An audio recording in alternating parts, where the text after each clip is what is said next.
परब्रह्म ईश्वर ने पूरी सृष्टि की रचना केवल एक प्रहर में कर दी थी, किंतु जब उन्होंने स्त्री को बनाया तो उन्हीं परमेश्वर को पूरे 7 दिन और 7 रातें लग गईं, क्योंकि उन्हें स्त्री के व्यक्तित्व में मां बनने की अद्भुत क्षमता का निर्माण करना था, जो अपने तन को असहनीय पीड़ा देकर उसमें से एक नए जीव को जन्म देती है, जो अपने रक्त को दूध बनाकर अपनी संतान का पोषण करती है। वो एक मां ही होती है।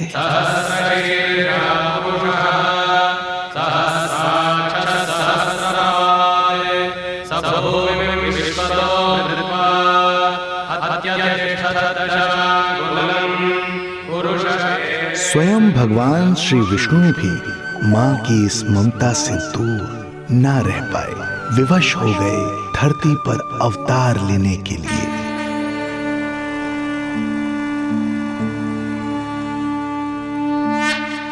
शांताकारं भुजगशयनं पद्मनाभं सुरेशं विश्वाधारं गगनसदृशं मेघवर्णं शुभांगं लक्ष्मीकान्तं कमलनयनं योगी वीरध्यानगम्यं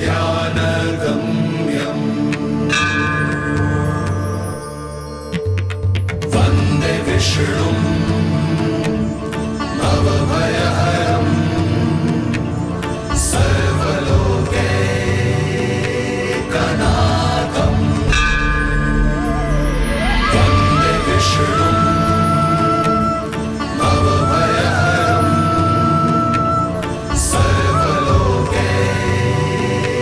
सर्वलोकैकनाथम्।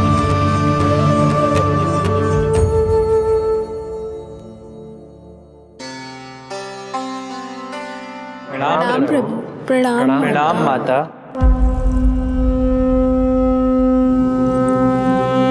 माता, प्रभु, दुष्कंस के अत्याचार दिन पर दिन बढ़ते ही जा रहे हैं। पृथ्वी की शांति नष्ट हो रही है प्रभु, और मैं देवराज इंद्र होकर भी कुछ नहीं कर पा रहा हूँ। आपके प्रताप से मैं भूमि अनंत काल से समस्त विश्व का भार उठा रही हूँ, किंतु प्रभु अब दुष्टता इतनी बढ़ चुकी है कि मैं सहन नहीं कर पा रही हूँ। अब दया कीजिए प्रभु, इससे पहले कि मैं बुराई के इस असीम भार के नीचे दबकर ब्रह्मांड की अतल गहराइयों में खो जाऊं, मेरी सहायता कीजिए प्रभु। आंखें खोलिए प्रभु, आंखें खोलिए।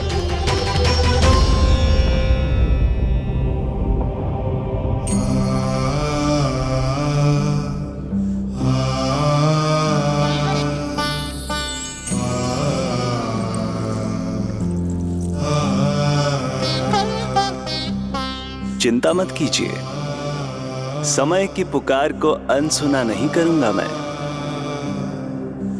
मैं आप सबका कष्ट हरूंगा। मैं अवश्य अवतार लूंगा, मैं अवश्य अवतार लूंगा, मैं अवश्य अवतार लूंगा। श्री कृष्ण के रूप में, श्री कृष्ण के रूप में, श्री कृष्ण के रूप में।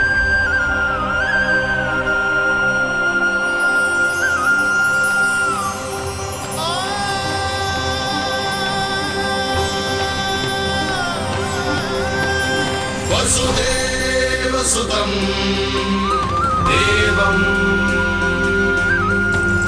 कंसचाणूरमर्दनम्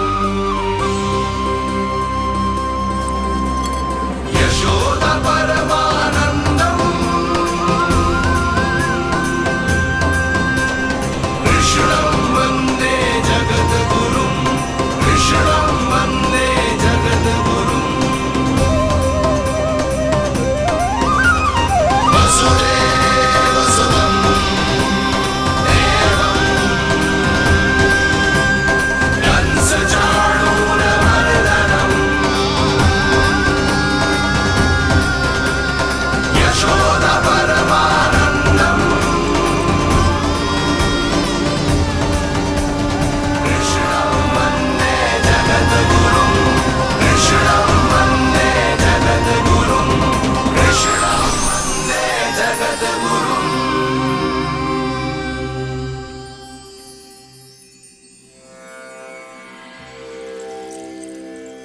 कंस का वध करूंगा। ऐसी परिस्थितियां उत्पन्न करूंगा जिनके कारण इस काल का सबसे बड़ा युद्ध होगा। कुरुक्षेत्र के मैदान में मैं सभी अत्याचारियों को एक साथ समाप्त करूंगा। और इस प्रकार मैं भूमि देवी का भार अवश्य हल्का करूंगा। मैं धन्य हुई प्रभु। हम धन्य हुए प्रभु। किंतु ये सब मेरे अगले अवतार के प्रमुख कारण नहीं है। तो फिर प्रभु? मेरे अगले अवतार का सर्वप्रथम और सर्व प्रमुख कारण है मां के अलौकिक प्रेम का अनुभव करना। मैं मां की ममता के सभी रूपों का आनंद लेना चाहता हूं। उसके हाथों से भोजन करना, उसके अंग से लिपट जाना, लोरियां सुनना, संसार के सभी संकटों से सुरक्षित उसकी गोद में सोना, उसे मां मां कहकर पुकारना, सांसारिक विषयों के बारे में उससे जानना,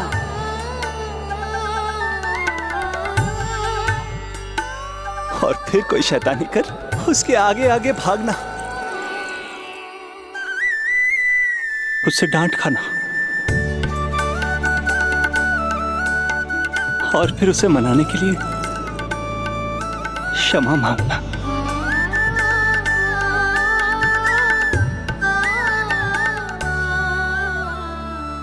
कितना आनंद आएगा जब वो मुझे दंड देने के लिए मेरे पीछे पीछे दौड़ेगी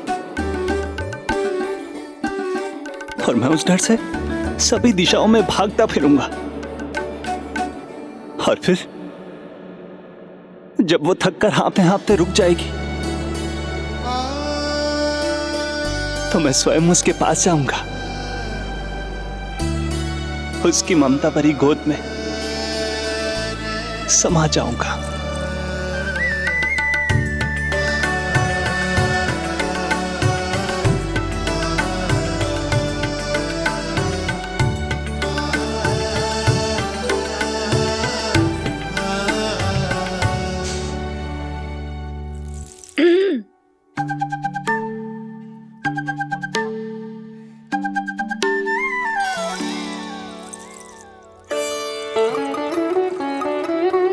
प्रभु, एक प्रश्न है।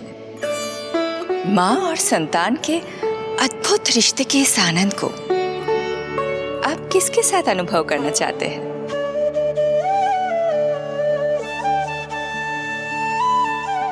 प्रभु,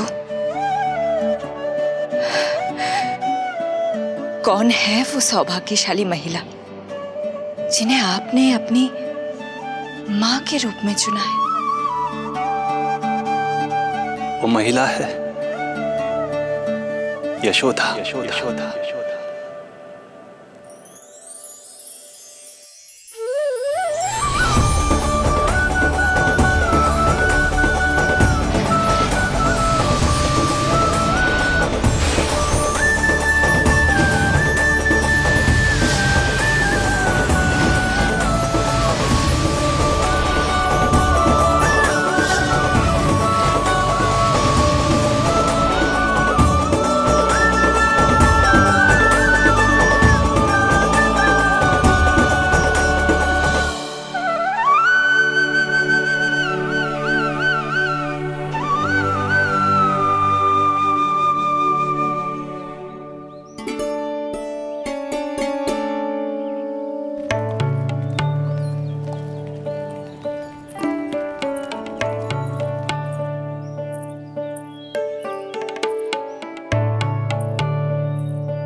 यशोदा आ जाएगो। आपके जैसा बड़ा ना है कि रास्ता ढूंढते हुए अपने आप घर लौट आएगो। बस 6 महीने का बालक है, अबोध है। हे नारायण, क्षमा करना, अपने पति देव से ऊंचे स्वर में बात कर ली मैंने।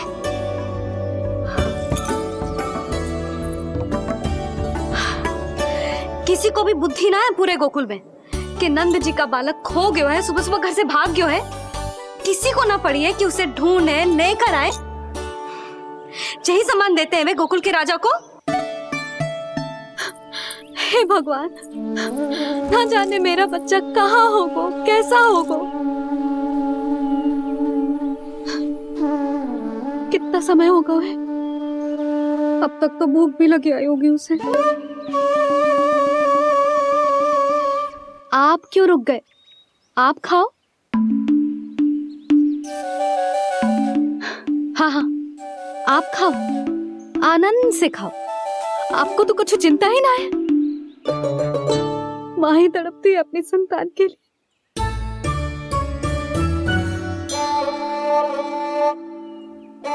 अब क्या खाली पेट काम पे जानो है? क्या कहेंगे सब कि यशोदा अपने पति को भूखा रखे? ना ना, आप खाओ, खाओ ना।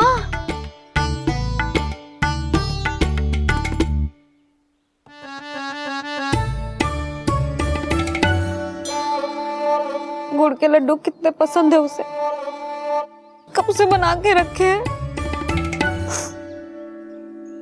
यशोदा, तुम स्वयं क्यों नहीं जाकर ढूंढती उसे? लड्डू भी खिला दियो और घर वापस भी ले आएंगे। जाओ, शीघ्र जाओ।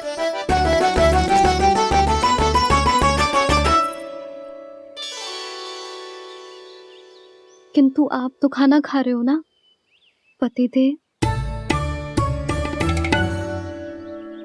वही तो, मैं खाना खा रहा हूं, परंतु वो भूखा है। तुम जाओ। वो तो भूखा है।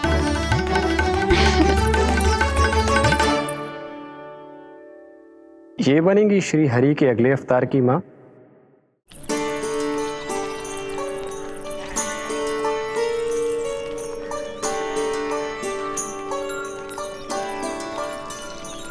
मेरे बच्चे को देखो है ना।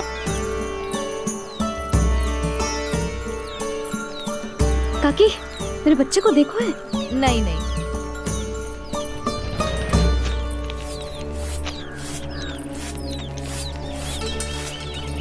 सुमति, मेरे बच्चे को देखो है क्या कहीं? नहीं तो। ना देखो। जानकी, प्रभावती, मेरे बच्चे को देखो है कहीं?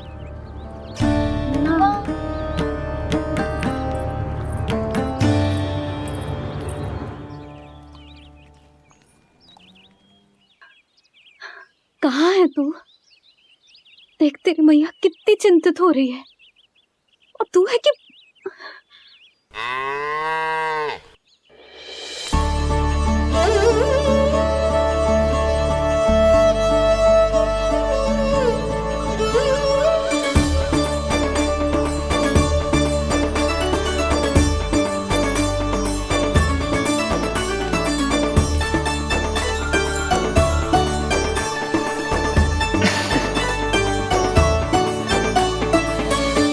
हाँ, अभी तक मैया यशोदा का लाडला यही है, 6 माह का बछड़ा। इसी पर ये अपनी सारी ममता न्योछावर करती हैं। तो फिर भाग गो। प्रतिदिन का काम होगा है तेरा।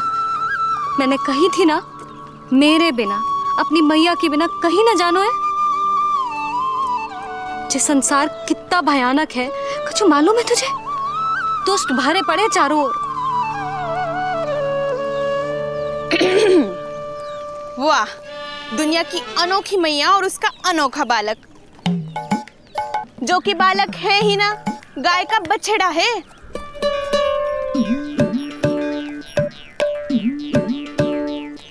तो लक्षणा, तुम्हारी जे दशा कौन ने की? और कौन ने?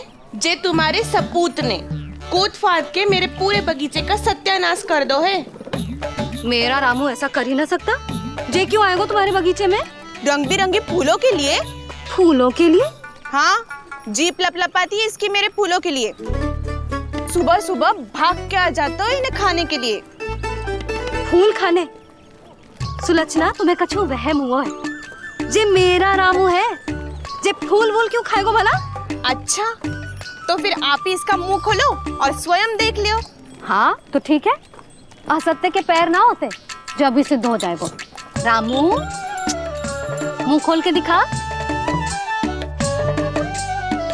मैया की कहीं मानते हैं ना, मुंह खोल।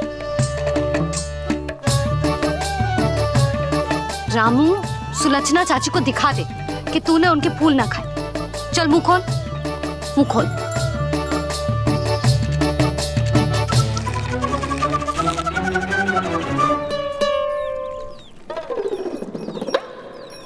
हाँ हाँ देख लो, इसने कुछ ना खाया है। हाँ हम चल रहे हैं। अरे पर मुझे भी तो देख लेने दो। सुलक्षणा, मैं नंद देव की पत्नी हूँ, तुम्हें क्या लगता है मैं असत्य बोलूंगी? ना ना जशोदा जी, लेकिन आप तो सिद्ध करने वाली थी ना। हाँ? हो तो गए हो सिद्ध। चल रामू, देर हो रही। अरे अरे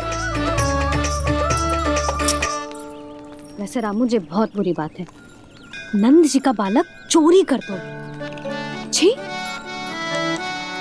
जो अपनी वस्तु ना है उसे छूते भी ना है, समझ आई? जे करूंगी सुलक्षणा के यहाँ भरी टोकरी बेसन के लड्डू भिजवा दूंगी, प्रसन्न हो जाएगी। ये तो बड़ी चतुर है प्रभु। हाँ प्रभु, और जीवट भी है इनमें। बस यही देखा आप सबने? क्या आपने एक मां की चिंता नहीं देखी? प्रत्येक मूल्य पर अपनी संतान की रक्षा करने का स्वभाव नहीं देखा?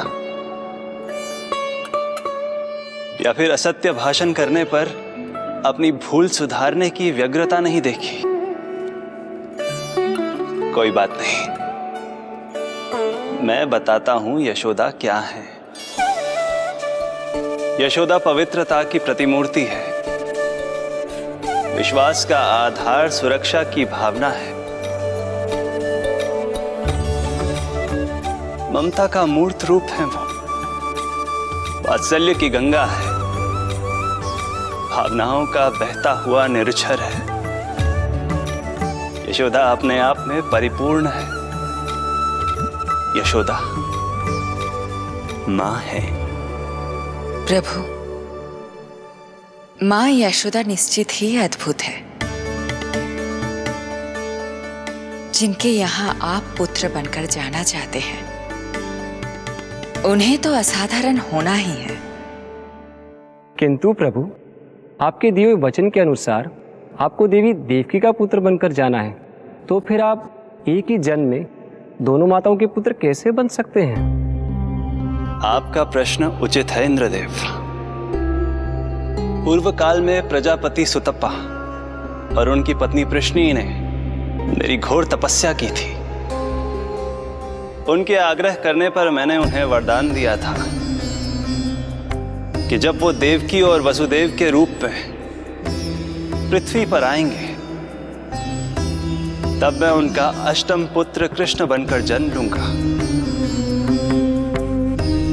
पर मैया यशोदा के वात्सल्य प्रेम ने मुझे दुविधा में डाल दिया, क्योंकि वो भी तो पिछले जन्म से ही है ना। पिछले जन्म से?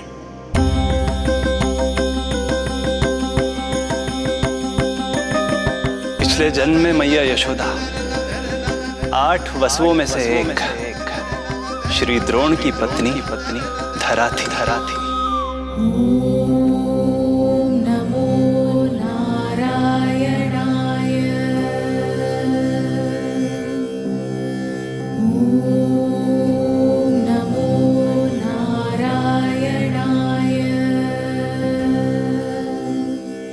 दोनों सहस्त्रों वर्षों तक निरंतर मुझे पुत्र रूप में पाने की मनोकामना के साथ घोर तपस्या करते रहे।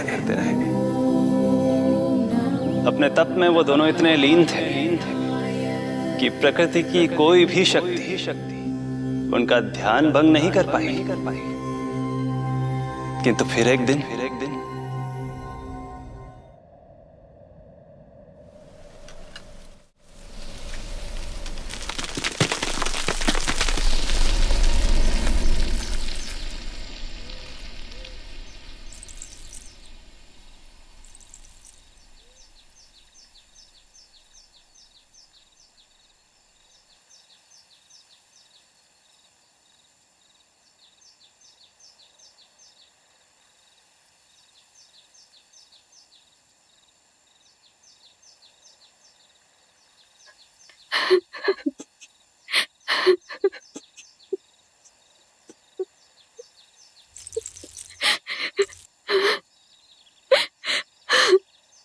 हमारे भक्ति में ऐसी क्या कमी रह गई प्रभु कि अभी तक आपके दर्शन का सौभाग्य नहीं मिला। अब तो सैकड़ों वर्ष बीत गए हैं आपका सुमिरन करते हुए।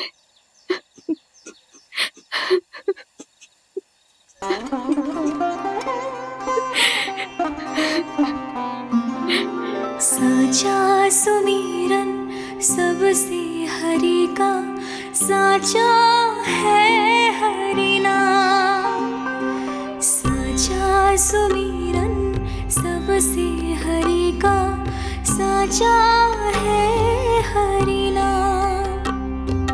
जिनकी कृपा से बन जाते हैं सबके बिगड़े काम, सबके बिगड़े काम। साचा सुमिरन सबसे हरि का, साचा है हरि नाम।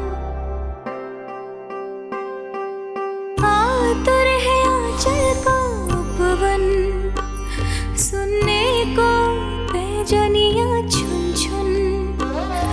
मधुर मधुर तुतलाती बोली, खेले संग संग आँख में चोली। मेरे मुख पे भी दे दो प्रभु ममता भरी मुस्कान। साचा सुमिरन सबसे हरि का, साचा है हरि नाम। भक्त बिना भगवान है जैसे, माता बिन संतान के वैसे। हरि बिन मेरा जीवन सूना, भगवान लाज मेरी रख लो ना। भगवान लाज मेरी रख लो ना।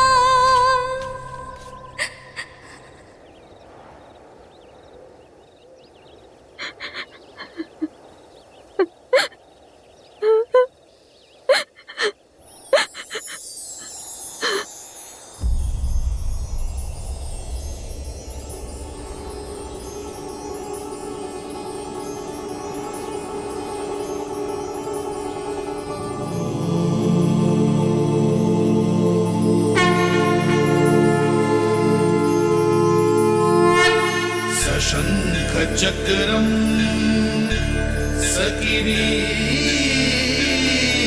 कुंडलम सपीत वस्त्रम सरसीरुहेक्षणम सहार वक्षस्थलशोभिकौस्तुभम नमामि विष्णु शिरसा चतुर्भुजम्।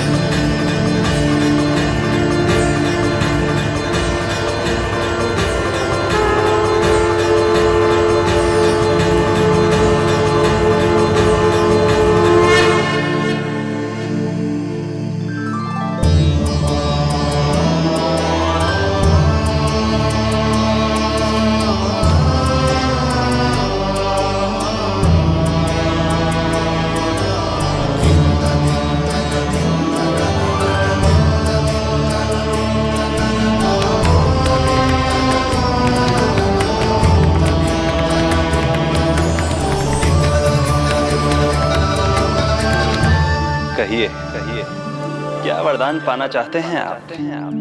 प्रभु, हम आपकी सेवा करना चाहते हैं, परंतु भक्त की भांति नहीं, अभी तो माता पिता के समान। आपका एक पुत्र के रूप में पालन पोषण करें।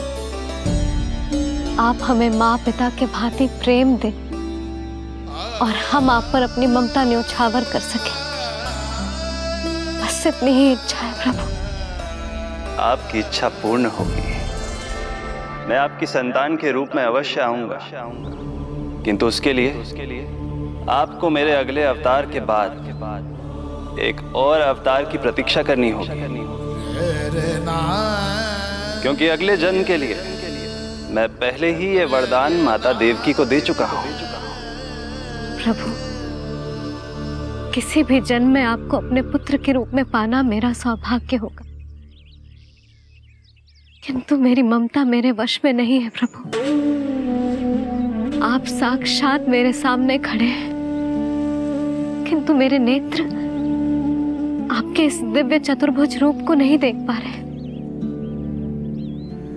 इन्हें तो आप अभी से बाल रूप में दिखाई दे रहे हैं। मेरे भीतर उमड़ती ममता की ज्वार का अनुभव कीजिए प्रभु।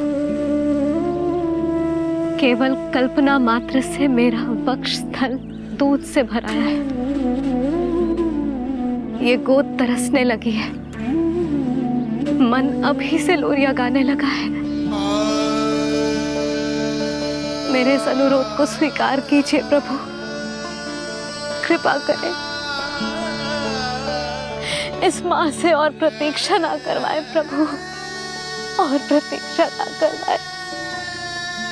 उस पल माता धरा की ममता भरी भक्ति और प्रेम भाव को देखकर मेरे मुख से भी वो शब्द निकल ही पड़ा जिसे एक बच्चा पहली बार बोलना सीखता है, माँ। माँ, माँ, माँ। अब ये प्रतीक्षा केवल आपकी ही नहीं, मेरी भी होगी, मेरी भी होगी। मैं भी तरसूंगा आपका पुत्र बनने के लिए, पुत्र बनने के लिए। इस समय मैं विवश हूँ, समय मैं विवश हूँ, समय मैं विवश हूँ, किंतु मैं आपको वचन देता हूँ, आपको वचन देता हूँ, आपको वचन देता हूँ, आपकी संतान बनकर अवश्य आऊंगा, मैं अवश्य आऊंगा, मैं अवश्य आऊंगा। प्रभु,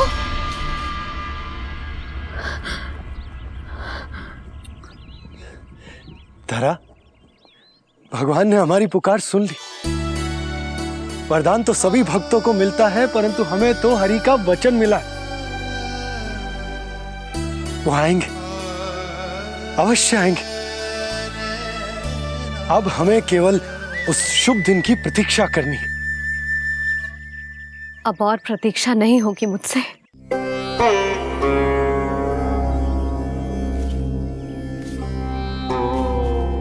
हमने सहस्त्रों वर्षों तक तपस्या की, ये समझ लो कि वो तपस्या अभी शेष नहीं। श्री हरि को अपने सामने देखकर मेरी व्याकुलता का बांध टूट गया है।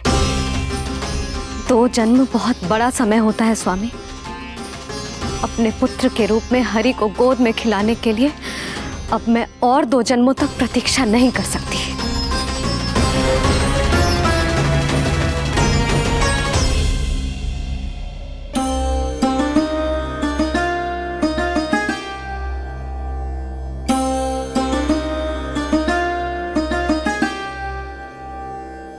व्यर्थ हरि बिन जग ये सारा, व्यर्थ हरि बिन जीवन धारा।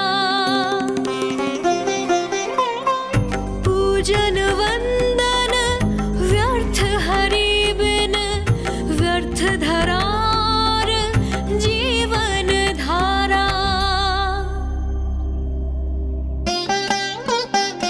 वरुण देव विनती सुन लीजिए,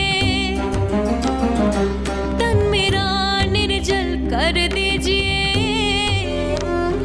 हरि के बिन सारा जल तन का सागर सा हो गया है खारा। प्रभु, माता धरा की तपस्या का तेज अत्याधिक है। प्रकृति के पंचतत्व, 5 महाभूत इनकी पुकार सुनने के लिए विवश है।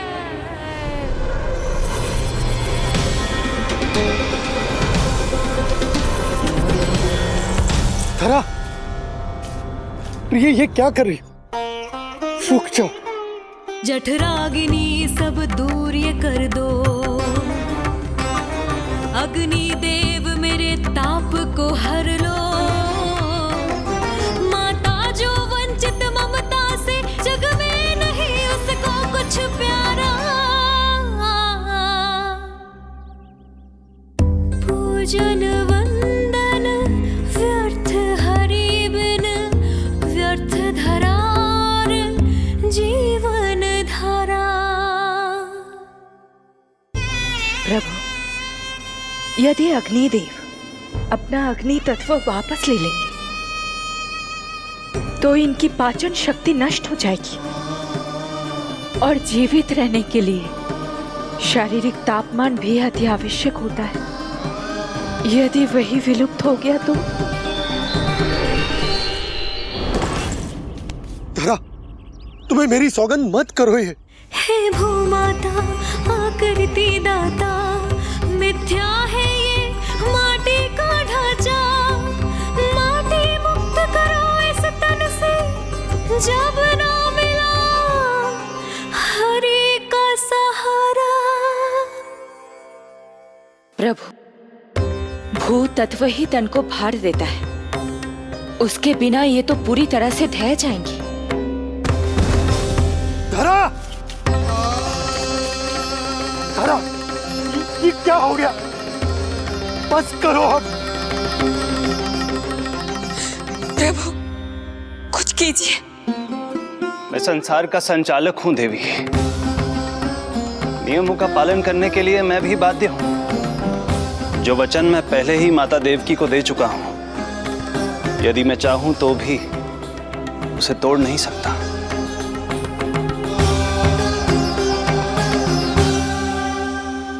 सुख लो आयु सब इस तन की, आस है जो ना शेष है मन की।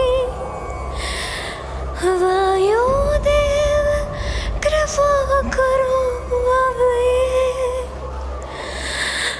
रोक दो इन श्वासों की धारा।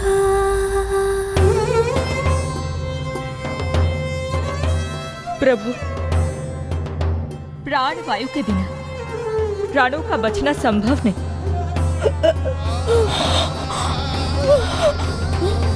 धरा,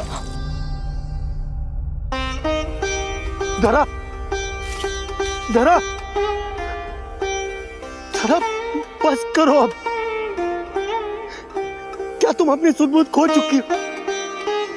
तुम्हारे प्राणों में मेरे भी प्राण बसते हैं प्रिय। रुक जाओ।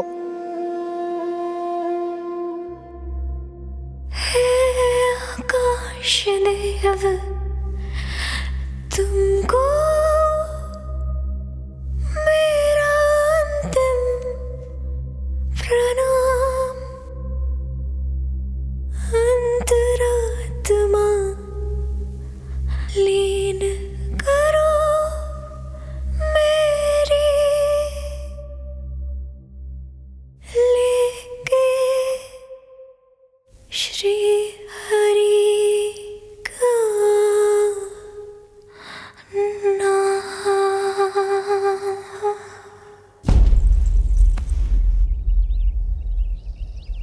धरा, धरा, धरा, ये क्या कर लिया तुमने? धरा, कोई है, कोई है, सहायता कीजिए। धरा, जल। धरा, तुम चिंता मत करना, मैं यही हूं। मैं 2 क्षण में जल लेकर आता हूं।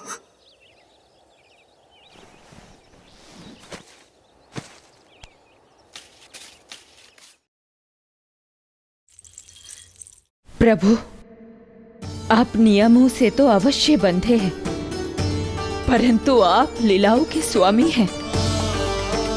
कोई तो उपाय निकालिए। आपने इन्हें मां कहकर पुकारा है। मां की प्राण रक्षा पुत्र नहीं करेगा तो और कौन करेगा?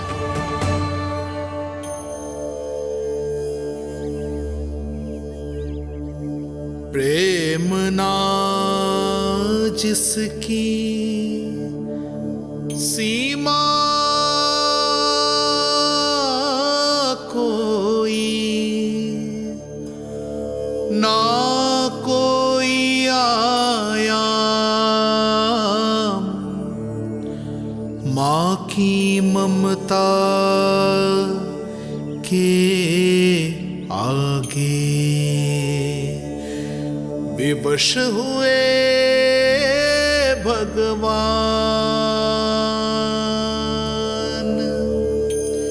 विवश हुए भगवान।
प्रभु नहीं, पुत्र कहो मां।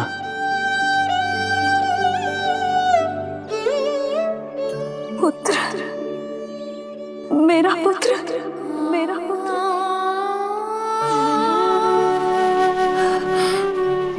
आज जैसे आपने मुझे अपनी गोद में लिटा रखा है,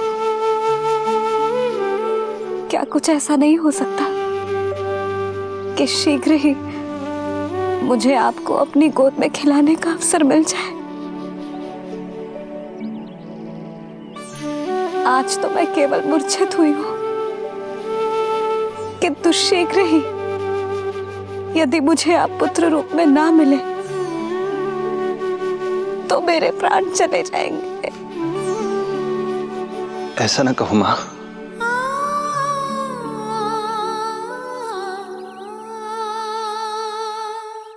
माता देवकी को मैं पहले ही वचन दे चुका हूं, इसलिए विधि के विधान के अनुसार मुझे उन्हीं का पुत्र बनकर जन्म लेना होगा। किंतु आपकी आतुरता का अनुभव करने के बाद अब मैं भी आपका स्नेह पाने से स्वयं को और वंचित नहीं रख सकता। आपने वरदान मांगा था कि आप पुत्र की भांति मेरा पालन पोषण करना चाहती हैं, इसलिए यदि आप उचित समझे तो आप अगले जन्म में ही अपनी इच्छा पूर्ण कर सकती हैं।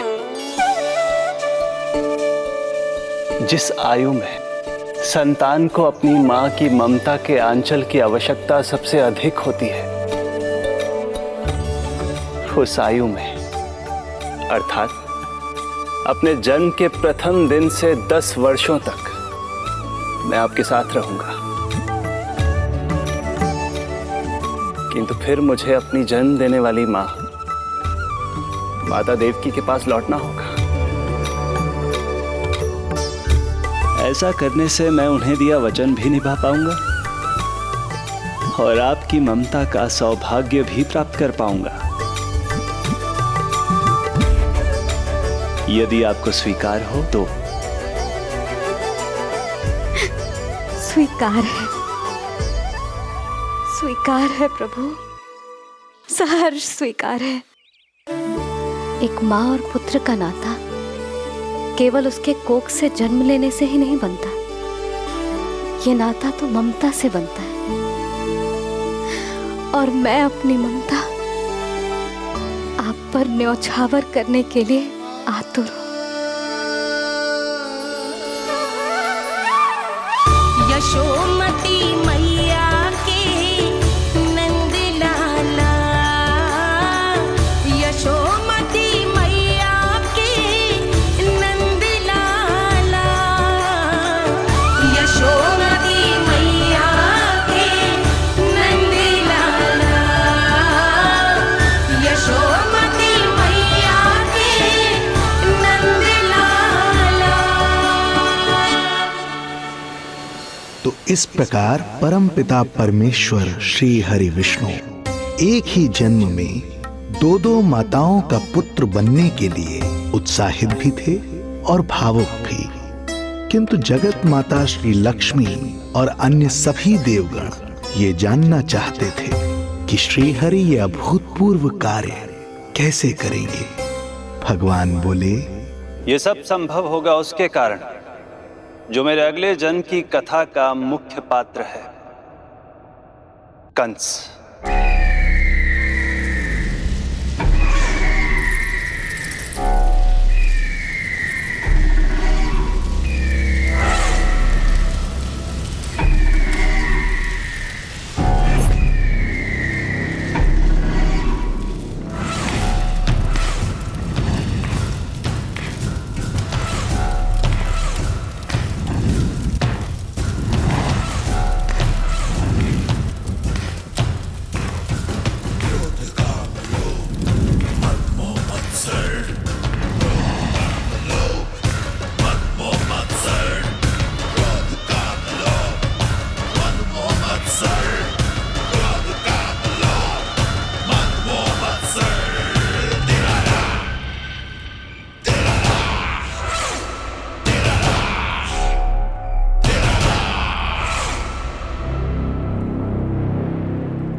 जब जीवन पर संकट हो तो अभिमान अर्थहीन होता है। जब प्राणों पर बनाए तो सम्मान स्वाभिमान सब निरर्थक होता है। इन व्यर्थ के मूल्यों को बीच में मत आने दो। और दया उसे तो बिल्कुल नहीं। मार डालो साधु संत ऋषि मुनि स्त्री वृद्ध, चाहे वो नवजात शिशु ही क्यों ना हो। किंतु हाँ, यदि शत्रु भारी पड़ने लगे, पराजय सामने दिखाई देने लगे, तो उसी क्षण शत्रु के पैर पकड़ लो और अपने प्राणों की भिक्षा मांग लो। अहंकार को आड़े मत आने दो। अग्निः शेषम ऋणः शेषम शत्रुः शेषम तथैव च पुनः पुनः प्रवर्धेत तस्मात् शेषम न कार्येत। अर्थात अग्नि की एक भी चिंगारी, ऋण की एक भी मुद्रा और शत्रु की एक भी संतान यदि शेष रह जाए तो शीघ्र ही विकराल रूप धारण कर सकती है। इन सब का समूल नाश ही एकमात्र उपाय है अपनी सुरक्षा का। इसलिए कहता हूं, साम दाम दंड भेद कोई भी युक्ति क्यों ना लगानी पड़े, शत्रु के प्राणों का हरण ही परम उद्देश्य होना चाहिए। छोड़ो मत, फिर चाहे वो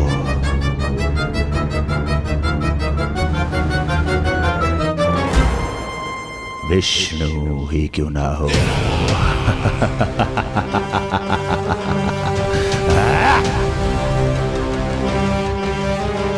यही थी कंस की दिनचर्या।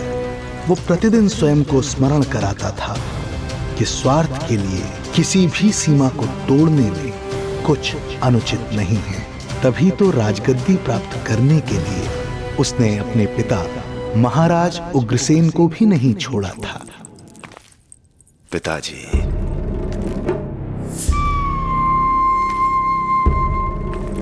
हो सके तो मुझे क्षमा कर दीजिएगा। कल्पना भी नहीं की थी कि मैं आपके साथ ऐसा व्यवहार करूंगा। आपको प्रतीत हो रहा होगा कि मैं क्रूर हूं, स्वार्थ में अंधा हो गया हूं, किंतु मैं विवश हूं।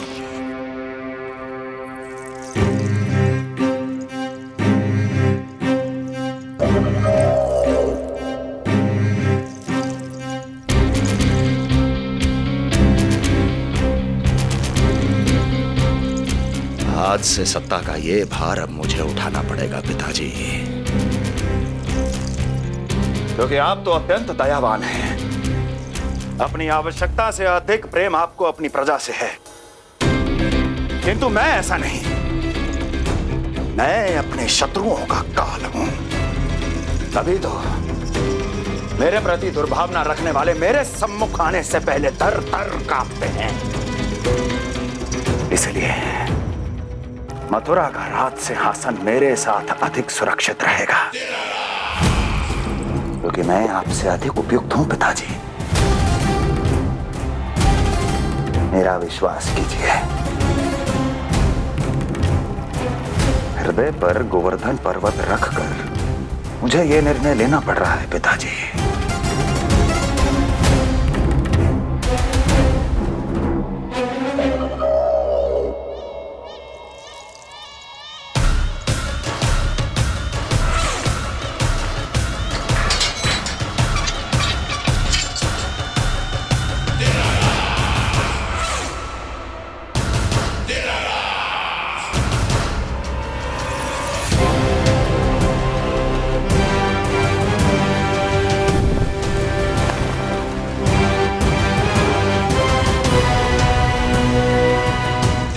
चाबी यमुना में फेंक देना। कोई कितना भी क्रूर, कठोर राक्षस ही क्यों ना हो, किसी न किसी के लिए उसके हृदय में भी प्रेम उपजता ही है। कंस भी इस नियम का अपवाद नहीं था। इस संसार में एक जीवात्मा ऐसी भी थी जिसे वो स्वयं से भी अधिक स्नेह करता था, और वो थी उसकी लाडली बहन देवकी।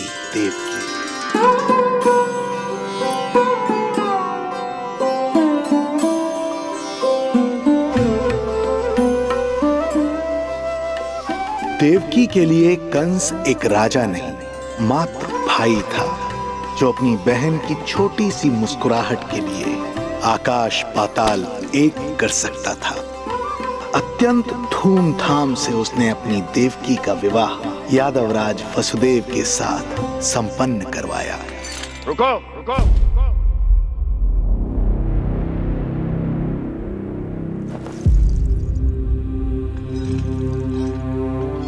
ये आप क्या कर रहे हैं?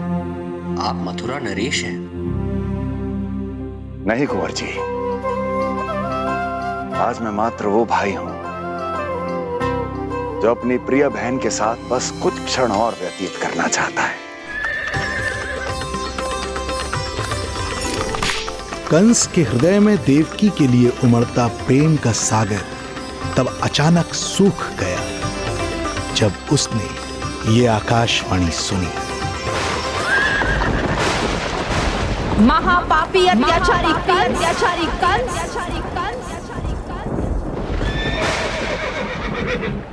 जिस देवकी को तू इतने प्रेम से ससुराल ले जा रहा है, वही तेरे अंत में सहायक होगी। तेरा काल तेरी प्रिय बहन के गर्भ से उसकी 8वीं संतान बनकर जन्म लेगा और तेरा विनाश करेगा, विनाश करेगा, विनाश करेगा।